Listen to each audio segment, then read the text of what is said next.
नहमदुहु व नस्तईनुहु व नस्तगफिरुहु व नु'मिनु बिही व नतवक्कलु अलैहि व नऊज़ु बिल्लाहि मिन शुरूरि अंफुसिना व मिन सय्यिआति अअमालिना मन यहदिल्लाहु फला मुज़िल्ल लहु व मन युज़लिल फला हादिय लहु व नशहदु अन ला इलाहा इल्लल्लाहु वहदहु ला शरीक लहु व नशहदु अन्न सय्यदना व मौलाना मुहम्मदन अब्दुहु व रसूलुहु अम्मा बअद फ़अऊज़ु बिल्लाहि मिनश शैतानिर रजीम बिस्मिल्लाहिर रहमानिर रहीम या अय्युहर रसूल कुलू मिनत तय्यिबात व अमलू सालिहा इन्नी बिमा तअमलून अलीम। सदक़ल्लाहुल अलीयुल अज़ीम। मेरे मोहतरम बुज़ुर्गों और दोस्तों, जलसे के मक़ासिद में से सबसे बड़ा मकसद ये है कि हम और आपकी इस्लाह हो जाए। सरवरे कायनात, फ़ख्रे मौजूदात, ख़ातिमुल अंबिया, इमामुर रसूल, ताजदार बदहा, काली कमली वाले प्यारे आका सल्लल्लाहु अलैहि वसल्लम के फरमुदात के मुताबिक, उनके इरशादात के मुताबिक हमारी ज़िंदगी ढल जाए, यही जलसे का मकसद है। यही तमाम किताब और सुन्नत के जो है मक़ासिद में से है। अगर हमारी ज़िंदगी आप सल्लल्लाहु अलैहि वसल्लम के इरशादात के मुताबिक और कुरानी हिदायत के मुताबिक न ढले तो हमारा ईमान ईमान ही नहीं, हम फिर मुसलमान ही नहीं हैं। तमाम अंबिया किराम के मक़ासिद में से है कि अल्लाह का पैगाम, अल्लाह का हुक्म इस पूरे रुए ज़मीन के ऊपर नाफिज हो जाए। कन कन के अंदर, जर्रे जर्रे के अंदर, हर फर्दे बशर के अंदर अल्लाह का हुक्म जो है नाफिज हो जाए। तमाम अंबिया किराम का मिशन यही रहा। बस एक मिसाल मैंने आयत कुरानी पढ़ी है। शद्दाद इब्न औस रज़ियल्लाहु ताला अन्हु, उनकी एक बहन है उम्मे अब्दुल्लाह रज़ियल्लाहु ताला अन्हा। आप सल्लल्लाहु अलैहि वसल्लम रोजे से थे, गर्मी की तपिश थी, इफ्तार का वक्त हुआ। उम्मे अब्दुल्लाह रज़ियल्लाहु ताला अन्हा ने आपकी मोहब्बत में, तपिश के आलम में, ताकि प्यारे आका सल्लल्लाहु अलैहि वसल्लम को कुछ ठंडक हासिल हो जाए, इफ्तार के लिए दूध का इंतजाम फरमाकर आपकी खिदमत में पेश किया। आप सल्लल्लाहु अलैहि वसल्लम ने उस दूध के प्याले को वापस कर दिया। जरा गौर करें, और आपने फरमाया कि पूछो ये दूध कैसा है। जब उम्मे अब्दुल्लाह रज़ियल्लाहु ताला अन्हा के पास प्याला लेकर के आया और जवाब जो है तलब किया गया,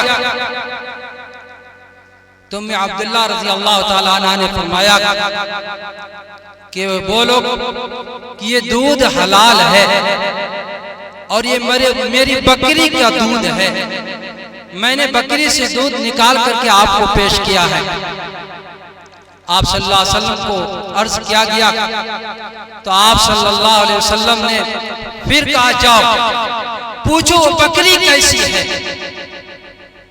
उम्मे अब्दुल्लाह रज़ियल्लाहु ताला अन्हा ने जवाब दिया कि ये बकरी हमारी खरीदी हुई है और हमारी जाती बकरी है, और हलाल माल से मैंने जो है इसको कमाया है और इसको खरीदा है। उससे दूध निकाल करके आज जनाब की खिदमत में पेश किया है। फिर दूध आप सल्लल्लाहु अलैहि वसल्लम की खिदमत में पेश किया गया। आप सल्लल्लाहु अलैहि वसल्लम ने उस दूध को नोश फरमाया। अगले दिन खुद उम्मे अब्दुल्लाह रज़ियल्लाहु ताला अन्हा हाजिर खिदमत होती हैं अर्ज करने लगी कि या रसूल अल्लाह, ये हमारी खरीदी हुई बकरी थी, उससे दूध निकाला था और आपकी खिदमत में चूंकि आप रोजे से थे, गर्मी का मौसम था, तपिश ज्यादा हो रही थी, ताकि आपको आराम और सुकून मिल जाए, आपको ठंडक हासिल हो जाए, आपकी खुशनुदी के लिए इफ्तार के वक्त में मैंने पेश कर दिया था। तो आप सल्लल्लाहु अलैहि वसल्लम ने अर्ज किया कि उम्मे अब्दुल्लाह, हकीकत यह है कि हम पैगंबरों के लिए हुक्म यह है कि मैं हलाल माल खाऊं और अमल सालिह करूं। कुरान करीम ने तमाम पैगंबरों को यह हिदायत दी, या अय्युहर रसूल कुलू मिनत तय्यबात, ऐ रसूलो, ऐ पैगंबरों, पाकीज़ा और हलाल रोजी में से कमाओ और खाओ, पाकीज़ा रोजी में से खाओ, व अमलु सालिहा, और नेक काम को करो। इसलिए कि पैगंबर हो या कोई और हस्ती हो, जो भी काम किए जाते हैं अल्लाह उससे बाखबर है और उससे अल्लाह वाकिफ है, अल्लाह खूब देख रहा है, पैगंबरों के अमाल को भी देख रहा है। क्या हम और आप अगर हलाल रोजी के कबील से या हराम रोजी के कबील से खाएं, क्या अल्लाह हमें देखने वाला नहीं? पैगंबरों की हिदायत है कि तुम हलाल और पाकीज़ा रोजी खाओ और अमल साले करो, इसलिए कि मैं तुमसे वाकिफ हूं कि तुम कैसी रोजी इस्तेमाल कर रहे हो, कैसे अमाल कर रहे हो। आज हम आराम से सुकून से बैठे हुए हैं, अल्लाह हमें नहीं देख रहा। नाड़ी वालों को अल्लाह नहीं देखता, दरभंगा वालों को नहीं देखता, हिंदुस्तान वालों को नहीं देखता, किसी को नहीं देख रहा। जैसे चाहो ऐसे इस्तेमाल करो। मेरे मोहतरम बुजुर्गों, दोस्तों, हमारा मुआशरा बड़े झोल इसमें आ चुका है। मामलात के अंदर, किरदार के अंदर, गुफ्तार के अंदर, अखलाक के अंदर इतनी गिरावटें आ चुकी हैं, अल्लाह हमारे हाल पर रहम फरमा दे। वरना तो हम इस काबिल हैं कि हमें जमीन के अंदर धंसा दिया जाए, इस काबिल है कि पानी को और पानी के मौजों को हुक्म दे और हमें जो है गर्क आप कर दे, इस काबिल है कि आसमान के टुकड़े हमारे ऊपर गिरा दिए जाए, हम मसद हो जाए। लेकिन यह नबी का सदका है, नबी उम्मी के सदक़े में हम आपके हयात से हैं और जिंदगी जो है बसर कर रहे हैं, जी रहे हैं। अहादीस के ज़ख़ीरे से, कुरानी आयात से पता चलता है कि अल्लाह ताला ने दो मकाम पर ऐलान जंग किया है ईमान वालों से और तमाम लोगों से। एक तो यह है जब इंसान के रोजी में सूद का दखल हो जाए, इंसान के रोजी में सूद का दखल हो जाए तो अल्लाह और उसके रसूल की तरफ से जंग का ऐलान होता है। या अय्युहल्लज़ीना आमनुत्तक़ुल्लाह वज़रू मा बक़िया मिनर रिबा इन कुंतुम मुमिनीन, कि ऐ ईमान वालों, अल्लाह से डरो और रिबा में से जो कुछ भी है अगर तुम सच्चे मोमिन हो तो उसको तुम छोड़ दो। फ़इल्लम तफ़अलू फ़अज़नु बिहर्बिन मिनल्लाह व रसूलिही, कि अगर तुमने ऐसा न किया तो अल्लाह उसके रसूल की तरफ से तुम्हारे लिए ऐलान जंग है। कौन है जो अल्लाह की तरफ से ऐलान जंग हो रहा हो और ईमान वाला एक खड़े होकर के कहे मैं अल्लाह की तरफ से मुकाबला करूंगा, अल्लाह का सामना करूंगा? कौन है अल्लाह के रसूल का सामना करने वाले ऐलान जंग होने के बाद? जिस कौम के अंदर सूद का रिवाज हो जाता है, हलाल माल के बजाय हराम माल की आमेजिश हो जाती है, अल्लाह उसके रसूल का ऐलान जंग है। हम और आप समझ सकते हैं। दूसरा मौका है जब अल्लाह के वली के साथ को अपनी किस्मत को आजमाता है और अपनी किस्मत को खराब कर लेता है, तो उस वक्त अल्लाह ताला ऐलान जंग करते हैं।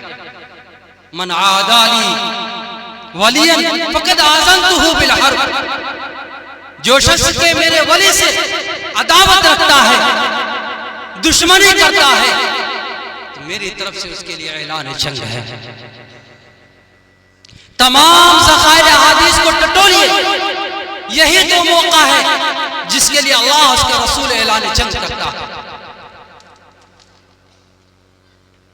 इन आयतों को सामने रखकर, हदीस मुबारका को, हदीस कुदसी को सामने रखकर हम अपने गिरबान में झांकें। क्या हमारे मुआशरे के अंदर सूद ने जगह नहीं पकड़ लिया?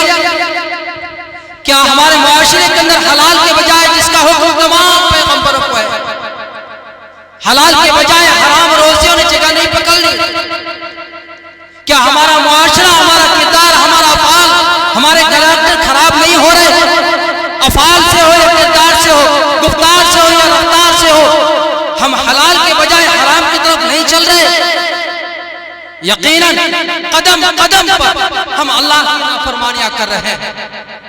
मेरे मोहतरम बुजुर्ग और दोस्तों, जरूरत है कि हम अपनी जिंदगी के अंदर कुरानी अहकाम को और रसूल अकरम सल्लल्लाहु अलैहि वसल्लम के इरशादात को अपनी जिंदगी में उतारें और 100% अपनी जिंदगी को नबी की सुन्नत और अहकाम खुदावंदी के मुताबिक ढालने वाले बन जाएं। और भी हजरात हैं जो हमारे मेहमान मुअज़्ज़म आने वाले थे, तशरीफ ला चुके हैं। असल तो उनकी तकरीर है। अल्लाह ताला कहने से ज़्यादा, सुनने से ज़्यादा अमल की तौफीक नसीब